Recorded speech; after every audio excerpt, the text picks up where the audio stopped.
नमस्कार। आप देख रहे हैं ब्रेकिंग बिहार। राजनीतिक पारा बिहार का चला हुआ है क्योंकि चुनावी वर्ष है और सभी पार्टियां लगातार आपको कई दिनों से हम कर रहे हैं कि होली के बाद से जो चुनावी वातावरण तैयार हो गया और तमाम पार्टियां अपनी राजनीति करने में लगी हुई। और इसी क्रम में आपने देखा कल जिस प्रकार से देश के गृह मंत्री आए और उन्होंने भी अपने साथियों को, एनडीए के साथियों को जीत का मंत्र दिया। लेकिन एक बड़ा सवाल कल की तस्वीर से उभरा है। सबसे पहले आप वो तस्वीर देखिए तो आपने देखा यह तस्वीर कोई वैसी बड़ी बात नहीं लग रही है, लेकिन सवाल इसलिए उठता है। एक बात आपको लगातार हमने कहा है कि हम कभी भी कोई भी खबर दिखाते हैं तो किसी की भावना को ठेस पहुंचाना हमारा मकसद नहीं रहता है।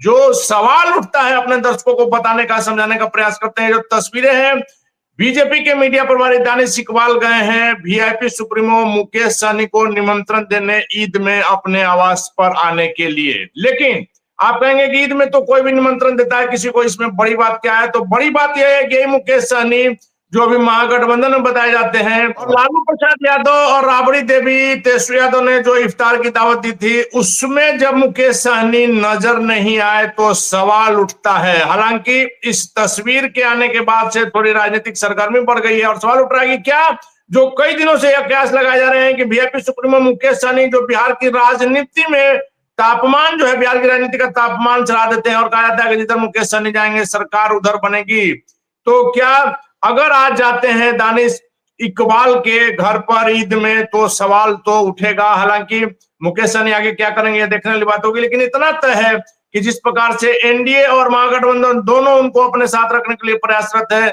और जिस प्रकार के वोट बैंक पर उनका जो नियंत्रण है, और मुकेश सहनी ने सीधे तौर पर कहा है कि जो हमारे समाज की भलाई करेंगे उन्हीं के साथ हम जाएंगे। उनका कंडीशन सिर्फ यही है, उनको ना बीजेपी से, एनडीए से परहेज है, ना महागठबंधन से। वैसे में बिहार की राजनीति किस करवट जाएगी यदि मुकेश सहनी महागठबंधन में रहते हैं या एनडीए में? इस विषय बात करेंगे। हमारे साथ बिहार की राजनीति के विश्लेषक सुमन कुमार। सुमन जी, आपने यह तस्वीर देखी होगी, क्या कुछ है आपका आकलन? देखिए, बिल्कुल आपने बिल्कुल सही कहा कि जब तेजस्वी और लालू जी के घर पर इफ्तार की दावत हुई तो उसमें मुकेश सहनी नदारद दिखे। लेकिन कल जिस प्रकार से दानिश इकबाल जो भाजपा के मीडिया सेल के प्रभारी हैं, वो मुकेश सहनी के पास में जाते हैं, उनको दावत देते हैं, अपने यहाँ निमंत्रण देते हैं। अगर मुकेश सहनी आज शाम उनके आवास पर पहुंचते हैं तो ये एक बहुत बड़ी खबर होगी। देखिए, लगातार खबरों का एक क्रम चल रहा है। मुकेश सहनी को लेकर अलग-अलग गठबंधन अलग-अलग दावे कर रहे हैं। देखिए, मुकेश सहनी क्या दावा कर रहे हैं, पहले इस बात को समझना होगा। मुकेश सहनी का महागठबंधन में कहना है कि हमको 60 सीट चाहिए। उनके कार्यकर्ता और खुद मुकेश सहनी ने भी कहा है कि उप मुख्यमंत्री का पद भी चाहिए। अब इधर आप देखते हैं सत्ता पक्ष में एनडीए, जो कि 5 पांडव अपने आप को कह रहे हैं, उपेंद्र कुशवाहा, जीतन राम मांझी, नीतीश कुमार, चिराग पासवान और बीजेपी। इन पांचों के बीच में अभी सीटों का हालांकि बंटवारा नहीं हुआ है, इसलिए उनके बीच में भी किसी तरह की कोई मनमुटाव की खबर नहीं आई है। लेकिन ये स्पष्ट दिखा जा रहा है कि सभी के हितों का ध्यान रखने का प्रयास किया जाएगा। देखिए, इसी क्रम में मैं आपको एक छोटा सा पुरानी बात बताता हूँ। कुछ वर्ष पहले की बात है, लोजपा के एक बड़े नेता के साथ हमारी गुफ्तगू हो रही थी। तो हमने बोला उनसे कि भाई 2020 में आप लोग अकेले खड़े हुए 143 सीटों पर, और 2025 के लिए क्या सोच रहे हैं? तो उन्होंने कहा कि देखिए, 143 पर खड़े हो और 1 पर जीते, उससे अच्छा है कि 20-30 सीट पर खड़े हो और 15-20 सीट पर जीते। आप समझिए, उन्होंने काफी बड़ी बात कही है। उनका कहना है कि देखिए, जब हमारा विधायक चुन कर आएगा ना, तो हम लोगों की नजर में आएंगे और हमारा सही ढंग से विस्तार हो पाएगा। यही फार्मूला मुकेश सहनी के साथ भी लागू होता है। देखिए, 60 सीट पर लड़े, सवाल यह है कि आरजेडी गठबंधन के साथ वो खुद क्या समझते हैं कि हम 60 सीट पर लड़ गए, कितनी सीट पर जीतते हैं। दूसरी तरफ एनडीए में जहां पहले से घमासान मचा हुआ है, देखिए, नीतीश कुमार ने स्पष्ट तौर से कह दिया है कि लोकसभा में आपने 17 सीट भाजपा वालों ले ली है, 16 सीट जदयू को दिया है। आप लोकसभा में बड़े भाई की भूमिका में रहे हो, लेकिन विधानसभा में चुनाव में नीतीश कुमार रहेंगे बड़े भाई, जदयू रहेगी बड़े भाई की भूमिका। जी। अब रहा सवाल लोजपा के भी दावे हैं। कम से कम देखिए, जिस प्रकार से राजनीतिक आंकड़ों की बात हो रही है, तो ये बात चल रहा है कि 40 सीट उन लोगों का डिमांड रहेगा। हालांकि देखिए 40 सीट बाकी दलों को देखते हुए लगता नहीं है कि भाजपा और जदयू पूरा कर पाएगी, तो आप मान के चले कि 25 सीट के आसपास में उनका सौदा पूरा हो पाएगा सीटों का। रहा सवाल उसके बाद में उपेंद्र कुशवाहा और मांझी, तो इनके बाद अब मुकेश सहनी की क्या संभावना बनती है। मुकेश सहनी को आपको याद होगा कि पिछली बार 7 सीट मिला था, तो उन 7 सीट में 4 सीट पर इनके प्रत्याशी विजयी भी हुए। हालांकि देखिए मुकेश सहनी के जो प्रत्याशी विजयी हुए वो बीजेपी की मानसिकता के लोग थे। आपको पता होगा कि राजनीति में बोरो प्लेयर लाया जाता है, भले ही सिंबल हमारा रहे लेकिन कैंडिडेट किसी भी दल का रहे। तो अब मुकेश सहनी, देखिए मुकेश सहनी मूडियल है। आपको याद होगा 4 नवंबर 2018 में जब उन्होंने अपनी रैली की थी और जिस प्रकार से उनकी रैली में लोगों की भीड़ उमड़ी थी। देखिए मैं विगत 15-20 सालों से राजनीति को जो देख रहा हूं, जो समझ रहा हूं, लालू यादव अपनी गांधी मैदान की रैली में ऐतिहासिक भीड़ लाने के लिए जाने जाते थे और उन्होंने वो करके दिखाया था, लाठी घुमावन, गरीब रैली, इन सब चीजों में। इसके बाद में आप देखेंगे तो 94 के समय में सतीश कुमार ने कुर्मी महारैली की थी।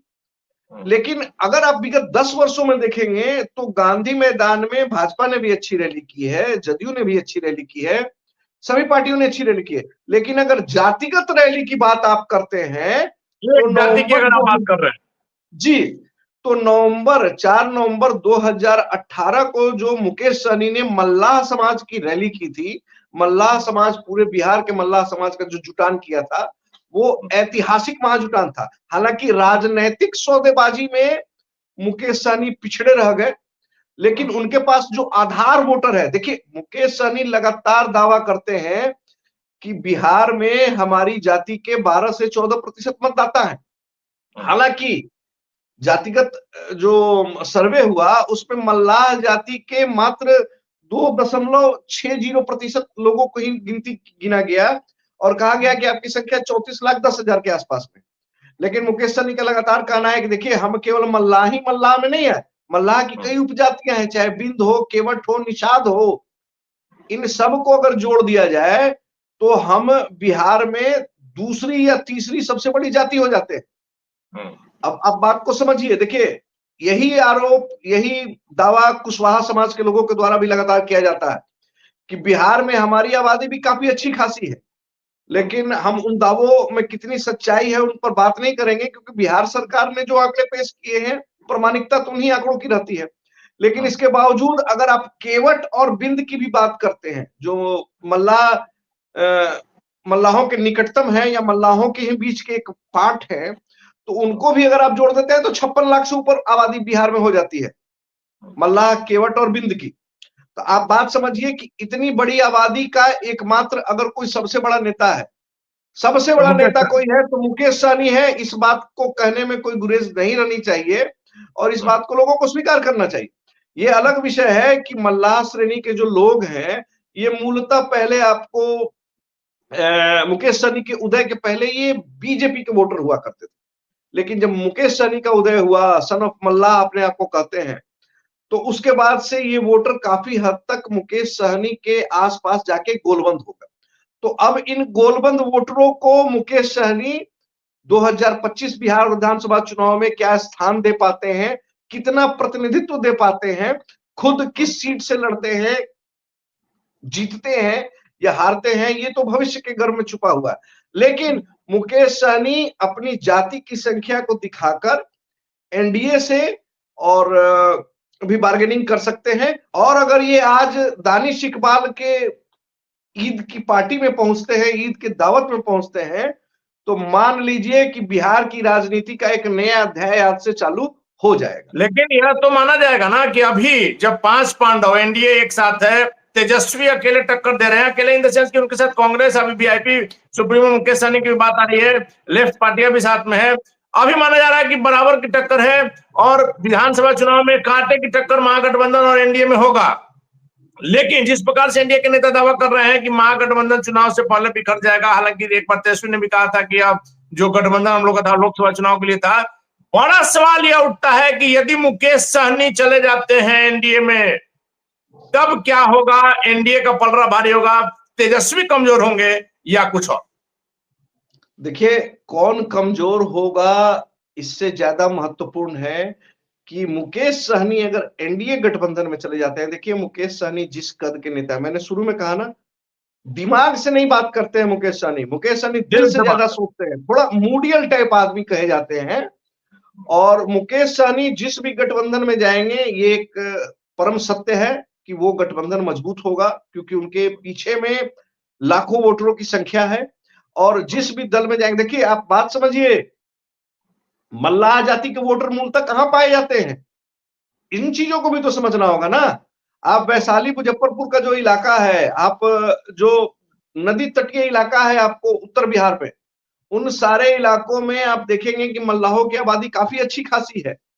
तो वैसी जगहों पर जहां भाजपा मजबूत है, देखिए मगध और शाहाबाद में एनडीए को धूल चटा दिया महागठबंधन ने, चाहे वो लोकसभा चुनाव हो चाहे वो विधानसभा चुनाव हो। अब आप ऐसा समझिए कि अगर जो बदलता घटनाक्रम है, देखिए आप सत्ता में हैं, नीतीश कुमार हमेशा कुछ ना कुछ ऐसी हरकतें करते रहते हैं। अभी आपको कल की हरकत याद होगी अमित शाह की, उसके पहले आपको राष्ट्रगान का मुद्दा। देखिए, नीतीश कुमार अपने राजनीति के अंतिम पायदान पर पहुंच चुके हैं, इन चीजों को समझना होगा। उनकी लोकप्रियता का ग्राफ जो 2005 और 2010 में था, मुख्यमंत्री नीतीश कुमार की लोकप्रियता का ग्राफ आज 2024-25 में नहीं रहा। इन चीजों को समझना होगा, क्योंकि लोग कह सकते हैं ना कि मुकेश सहनी तो 2020 में जो है बीजेपी के साथ में थे, 2024 के लोकसभा चुनाव में तेजस्वी के साथ थे, लेकिन 2024 के लोकसभा चुनाव में तेजस्वी को उधर को बहुत आशातीत सफलता नहीं मिली। लेकिन अगर 2020 के बाद 2025 विधानसभा चुनाव में तेजस्वी के साथ अगर मुकेश सहनी चले जाते हैं तो इसका बहुत बुरा प्रभाव एनडीए के लिए पड़ेगा। और अगर एनडीए के साथ चले जाते हैं वापस से, तो आप जान जाइए कि एनडीए की मजबूती और ज्यादा बढ़ जाएगी। लेकिन प्रश्न वही घूम फिर कर आता है कि एनडीए में मुकेश सहनी को आखिर कितनी सीटें दे। लेकिन सवाल तो फिर वही है ना कि यदि एनडीए में आते हैं मुकेश सहनी तो एनडीए की ताकत काफी ज्यादा बढ़ जाएगी, और यदि तेजस्वी के साथ बने रहते हैं, जो अभी जो संभावनाएं जो चल रही हैं, तो पलड़ा बराबर का है। लेकिन बड़ा सवाल ये उठता है कि जहां तेजस्वी के साथ महागठबंधन में 60 सीटों के लिए मुकेश सहनी मांग कर रहे हैं, यदि एनडीए में आते हैं, इतना आसान नहीं है। पहले से ही जो गठबंधन के सहयोगी हैं उनको लेकर के सीटों की जो खींचतानी की बात लगातार सामने आती है। जीतन राम मांझी ने भी रैली किया था गांधी मैदान में, सिर्फ अपना दिखाने के लिए पावर, लेकिन हालांकि वो रैली फेल हो गई। लेकिन उपेंद्र कुशवाहा, जीतन राम मांझी, जदयू, चिराग पासवान, इन सबों के अलावा आखिर बीजेपी मुकेश सहनी को कहां से सीटें देगी, यही एक पेच फंसता हुआ नजर आ रहा है। देखिए, जिस प्रकार से मैंने आपको अभी कहा कि 100 सीट के आसपास में भाजपा और जदयू लड़ने की बात करती है, और तकरीबन 42-43 सीटों पर बाकी अपने तीनों सहयोगियों को देने की बात करती है, जिसमें लोजपा है, हम है और उपेंद्र कुशवाहा की पार्टी है। अब रहा सवाल कि अगर मुकेश सहनी इन लोगों के साथ आते हैं, देखिए मैंने अभी आपको कहा ना, मुकेश सहनी 60 सीट, मुकेश सहनी के दिमाग में ये बात जानी चाहिए कि आरजेडी के साथ 60 सीट पर मैं लड़ता हूं। देखिए 60 सीट तो कहा है, मुकेश सहनी को भी पता है कि उतनी सीट हमें नहीं मिलने वाली। देखिए, रिवॉल्वर का लाइसेंस लेना होता है तो तोप का विज्ञप्ति देना पड़ता है, ये कहावत है, मुहावरा है इस तरीके का।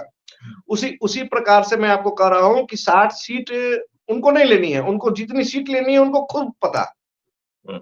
लेकिन उनको ये भी जानकारी होगी कि इतनी सीटों पर मैं कितनी सीटें जीत पाऊंगा। अगर मान लीजिए कि उनको 30 सीट देता है महागठबंधन, तो मुकेश सहनी को तो आइडिया होगा ना कि उन 300 सीट पर हम कितने पे जीत पाएंगे। दूसरी तरफ मुकेश सहनी ये भी देखेंगे कि अगर हमको एनडीए से 10 सीट मिलता है, 7 ही सीट मिलता है, 7 सीट में अगर हम 5 सीट 6 सीट जीत जाते हैं, 4 सीट जीत जाते हैं, देखिए उनके दिमाग में क्या बात आती है, ये ज्यादा महत्वपूर्ण होता है। एनडीए के गुट के द्वारा उनको क्या समझाया जाता है। याद है ना, पिछली बार 2020 में एन प्रेस कॉन्फ्रेंस के समय उठकर चले गए तेजस्वी के साथ में, और तेजस्वी पर पीठ में छुरा घोंपने का आरोप लगाया, और जिस प्रकार से पीसी में गए और अचानक से उठ करके गए, बड़ी खबर थी वो। उसके बाद यही मुकेश सहनी है जिन्होंने कहा कि तेजस्वी ने पीठ में छुरा मारा और भाजपा ने सीने में खंजर भोंक दिया। तो कहने का मतलब यह है कि मुकेश सहनी अभी निर्णय नहीं ले पाए हैं। और आज की ये जो बैठक है उनकी, जो ईद का उनको जो दावत मिला है, इस दावत के बाद में घटनाक्रम काफी तेजी से बदलेगा। और ये एक शुरुआत है जो आम आदमी को दिखनी शुरू हो गई है। आप समझे, विरोधी पार्टी का एक ऐसा नेता मुकेश सहनी, उसको दानिश इकबाल जाते हैं, उसके फोटो को प्रसारित किया जाता है। आप समझिए राजनीति किस तरफ जा रहा है। देखिए, बहुत सारी चीजें दिखाने के लिए भी की जाती है, लोगों को बताने के लिए भी की जाती है।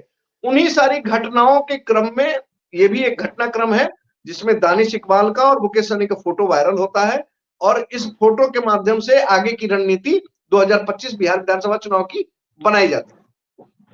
जी, तो निश्चित तौर पर मुकेश सहनी बिहार की राजनीति का वो दूल्हा है कि दोनों तरफ बारात सजी हुई है और जिधर मुकेश सहनी जाएंगे उधर ही बारात जाएगी।